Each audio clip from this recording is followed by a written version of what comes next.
Welcome to It's All Recruiting, the show that looks at everything through the lens of recruiting. I'm your host, Jim Stroud.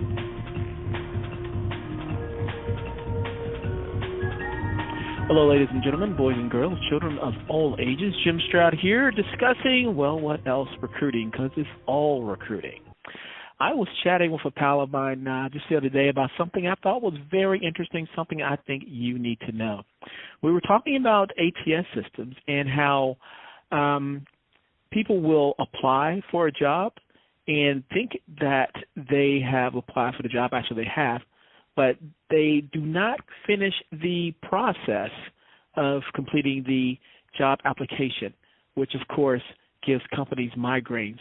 To talk further about that and to continue our conversation that we had offline, and now we're online talking about it, I'll have my friend introduce himself. Sir, my friend, please introduce yourself to this lovely audience. Sure. I'm Stephen Rothberg. I'm the president and founder of Niche Job Board College Recruiter. Woohoo! Great job board, by the way. So as we were talking just prior to this podcast, we were saying, you were saying how companies think that an apply equals a candidate in the database, which isn't always the case, correct? Yeah, that's absolutely correct. So did you have some stats around that? I think we were talking about that at one point. Yeah, so what we've seen in the job board industry, whether it's a small niche board, a large general board, is that typically an employer is going to post one or more jobs to typically multiple job boards. And remarkably, the statistics for how many candidates view the job on the job board, click the apply button on the job board to go over to the employer's website, to the ATS, to apply, and then to complete that application, it's remarkably consistent across the board. It doesn't seem to vary that much based upon the size of the job board or the type of the job board, if it targets a specific niche or not. The biggest variation is on the device that the candidate is using, mobile or desktop, laptop, and the actual ATS or applicant tracking system used by the employer. But we're seeing a 90 to 95% drop-off rate. So for the candidates that click the apply button on the job board page to go over to the employer's website to apply, only about 1 in 10 on desktops and laptops actually complete the application. Wow. And if they're on a mobile, smartphone or tablet, it's only about 5%, which is 1 in 20, actually complete the application process. Wow. I'm sure that's very eye-opening to a lot of people listening to this. Why do you think that is? You think that the entire process, the application process, is just bad, or that candidates are just impatient? I mean, what do you think contributes to that? Yeah, I think that there's a little bit of both going on, but I actually kind of think it's more of a efficiency gone wild approach. We in the human resource industry for the last 30 or so years have done a remarkably good job of choking out every last nickel and dime from the hiring process. And efficiency is a great thing. I'm very efficient. I take great pride in it, to the everlasting annoyance of my family. But efficiency at the cost of effectiveness is not a good thing, right? Reducing your cost per hire to zero and ending up with zero hires is not something that's going to help your organization. And I think that's what's happened with in the world of the ATS or the applicant tracking systems. We're putting candidates through so many flaming hoops and asking them so many, quite frankly, bizarre questions that that many of them just drop out.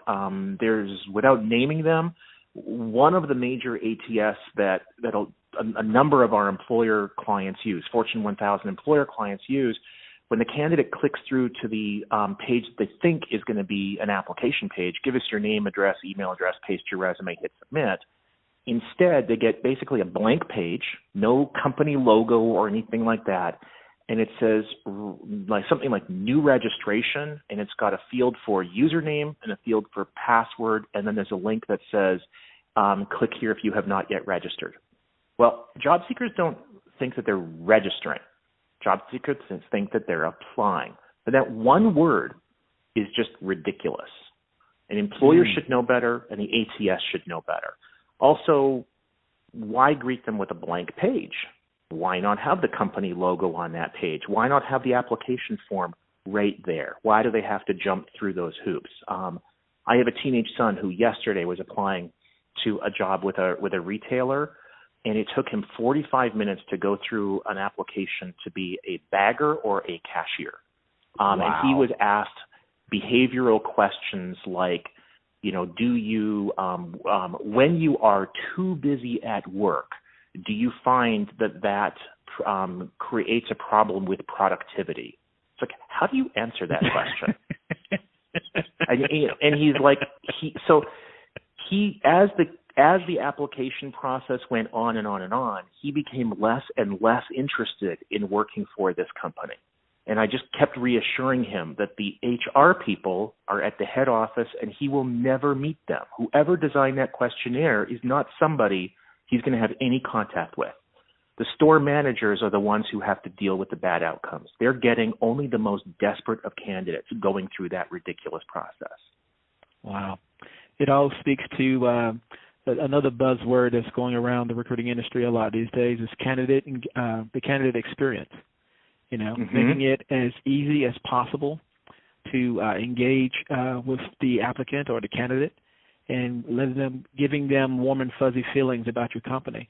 A couple of things pop up in my head as you were saying that. One is about Zappos and how they've done away with their job postings altogether in favor of for lack of a better term, a talent community, where people just sort of join a community, get to know people who work there, get the warm and fuzzies, and then they're soft-sold job opportunities on down the road. Do you think that's the best way to go about getting around that drop of 9 out of 10 candidates dropping off of the application process? Is that the way to do it? Yeah,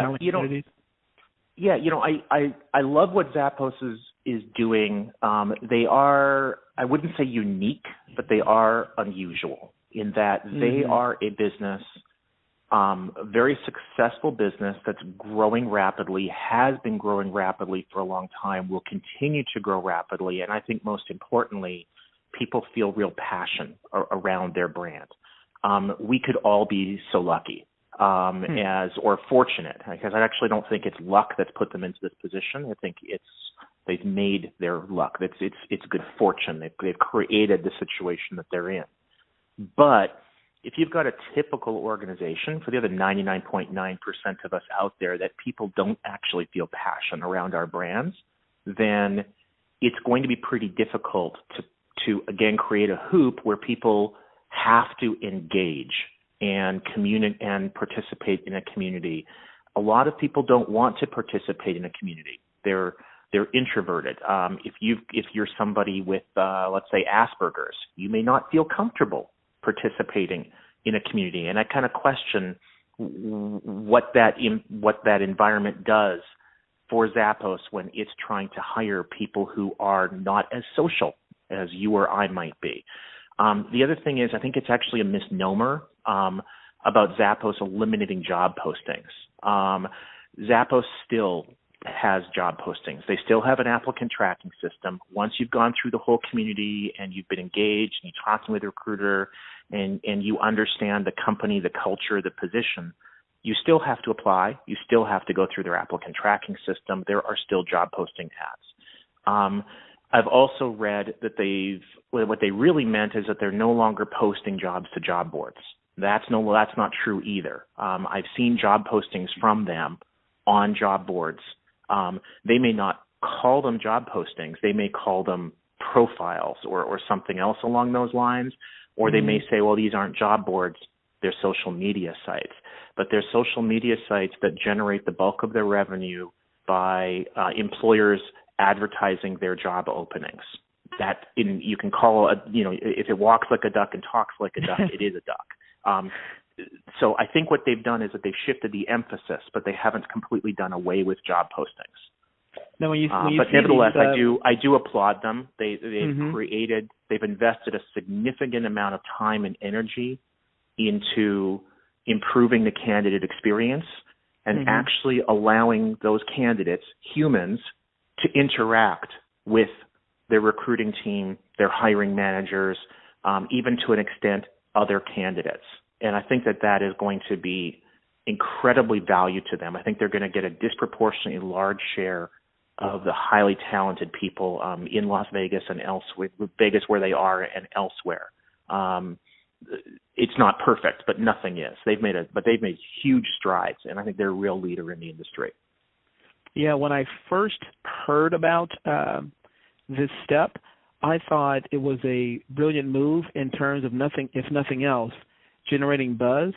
And it made me remember from my Google days Google still does this, how they recruit through PR, how they will get so much buzz about the company and what they're doing that just sort of attracts people to the company like no tomorrow. They hear like Google hired the chef who used to be the chef of the Grateful Dead band, So you come work at Google, you'll meet the chef of the Grateful Dead and, free food every day and concerts in the park and all that kind of stuff. When you hear about all these wonderful, magical, mystical things going on campus, I mean, although it does wonders for their brand, I always look at that and say, man, they are really recruiting a lot of people, and I know from firsthand it works because their ATS was overflooding with resumes like every day, every hour, and it's not just because of the jobs they posted. That may have something to do with it, sure, but it's also all that buzz they're getting in the marketplace, in newspapers and in the press that really attracts people. So when I heard how Zappos was doing this, I thought, man, look at all that buzz they're getting around this, and sure enough, it attracted a lot of people.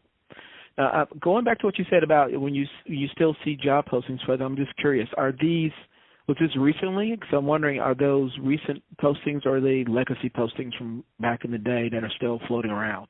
Just curious. No, it was in the fall 2014. So after the announcement, after the buzz, there were a lot of bloggers and a lot of media articles about how Zappos has eliminated their job postings. And some of the key people there were very quick to point out, but it didn't create as much news, that because of compliance issues. And they actually haven't technically eliminated job postings. What they've done is that they've rather than forcing candidates to kind of first go through an ATS and search for jobs, apply to jobs, and then have contact with a recruiter or a hiring manager, they reversed that process. And that's admirable. That's an incredible investment. It's courageous, and it's incredible investment in time and money on their end. So I think what happened is that there were some initial media stories written by people who didn't really understand the hiring process, and they misunderstood exactly what it was, and then everybody else kind of piled on without actually going to the Zappos website to see what's happening. But there were a few people, insiders at Zappos, who basically said, hey, I'm putting words in their mouth, but if we could get rid of the ATS, we would. I don't actually think they said something like that, but that was what I drew. But the reality is that just like every other employer of any size in the country, they're subject to non-discrimination laws. And if they can't properly track who applied and what race they are, gender, age, et cetera, they would open themselves up to incredible liability. And so for legal reasons, if nothing else, they really have to have an ATS of some type. It can be what some organizations call a CRM, a client or customer relationship manager. At the end of the day, that's a duck that walks a little bit differently. I think to me that implies that it's more friendly than your stereotypical ATS. But at the end of the day, it does the same thing. It allows people to apply to jobs and to be able to track them through the hiring process, assign them different hiring managers, recruiters, kick out a you're hired, kick out a you're not hired email, run reports for EEOC reasons, et cetera. Yeah, here at Randstad Sourceright, we have various centers of expertise, and one of our subject matter experts, a woman named Audra Jenkins. She's over compliance, so she knows like everything I could possibly know and will probably forget about compliance and EOC issues and things like that. And as you were saying that, I could hear her in the back of my mind going, yep, preach on, brother. All of that. Yeah, everything you may have known and wanted to forget is actually I am so thankful that there are people in this world that are like that do that work well and hopefully enjoy it, because I would do that horribly, and I would hate it even more. There a couple of other things come to mind too. Before I let you go, these things just sort of popped in my head here. One, when it comes to applicants signing on to a company website to continue the job application process. Maybe think about some of the things that we're doing here at Randstad Sourceright. We have this tool that we use. Smashfly, and it actually helps us build talent communities so that when someone, depends on the situation how we have it set up, but when someone wants to apply for a job, they would come through a talent community of sorts. We would collect their contact information. So if they happen to drop off later on in the process, we can still reach out to them later, which is just kind of cool, which is, one way a company may want to fight that 9 out of 10 drop-off rate. But the other thing I'm thinking of, too, and I'm just sort of thinking pie in the sky, is that another way I think that would keep candidates all the way through the system is if somehow, some way, and I'm writing an article about this for someone, so it'll come out soon. I'll let you know when. But I'm thinking about personalization of a career site. If you go to Amazon, if you buy a book, and then you come back, 10 seconds later, if that long, they can recommend to you a bunch of books and other things you might like because of it. How come in this day and age, with all this technology we have, I can't go to a company career site and the site automatically generates a personalized view of the kind of job I want and the kind of content I want to see? So let's say I'm a software developer, and when I go to the career site, it automatically knows that I'm a software developer based on what's in my browser cookies or something. And it sends, instead of having me search for software developer jobs, they automatically appear, and then maybe I see pictures and blog posts and content about the company that would be of interest to me as a software developer. How come we don't have that already? Have you seen a job board that does anything remotely like that? Yeah, actually, I have, and I have a couple of thoughts around that. So one thing is Smashfly, excellent. We have an integration with them, and they do great things. So,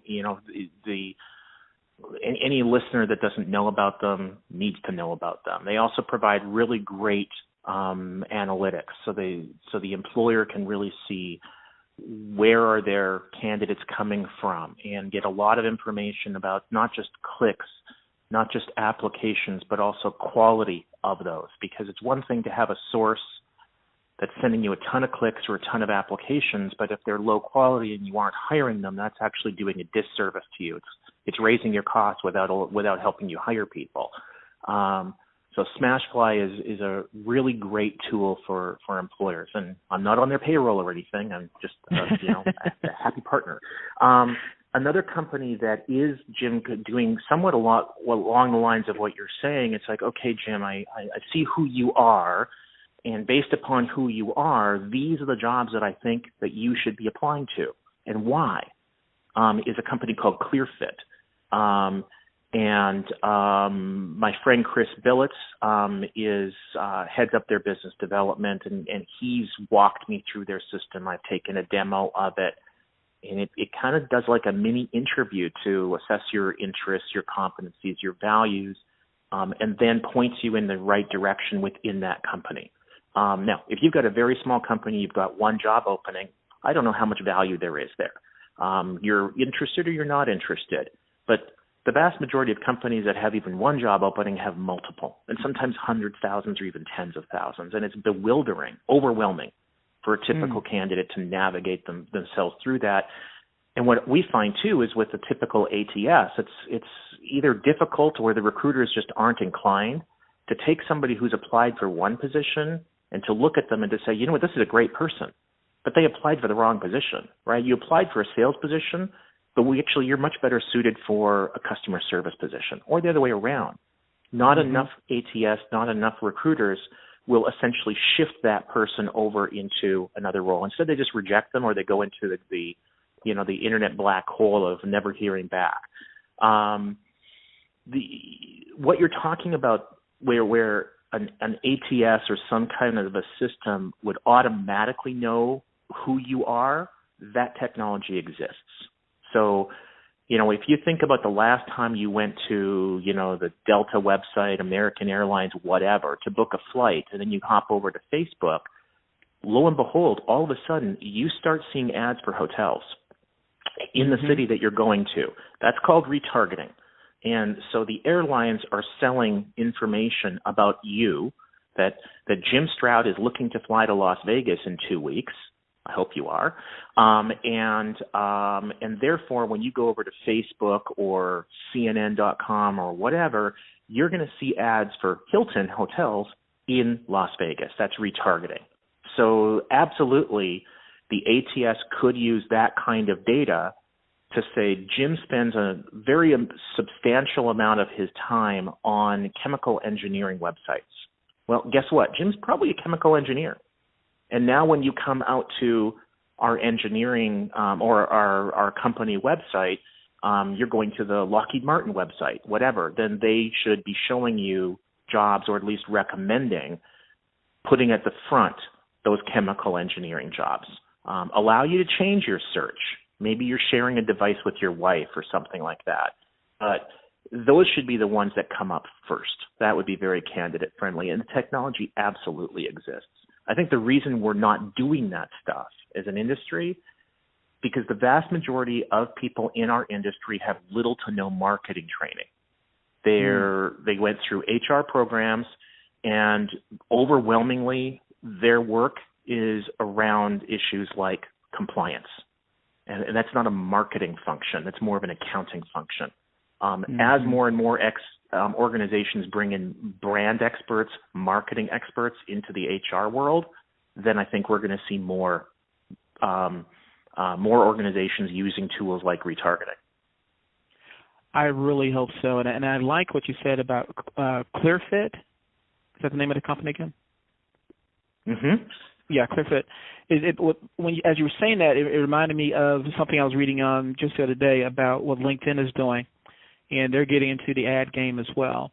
And so I was thinking with the technology that the company you mentioned was doing along, if they could add into the mix LinkedIn data as well, OMG, that would be awesome.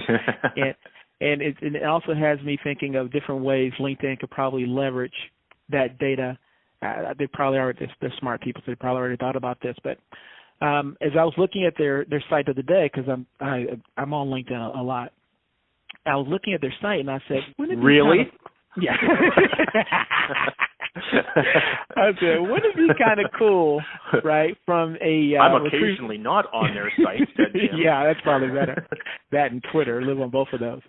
But I was thinking, okay, what if if from a job seeker perspective, was looking at a job on LinkedIn for, data analyst, right?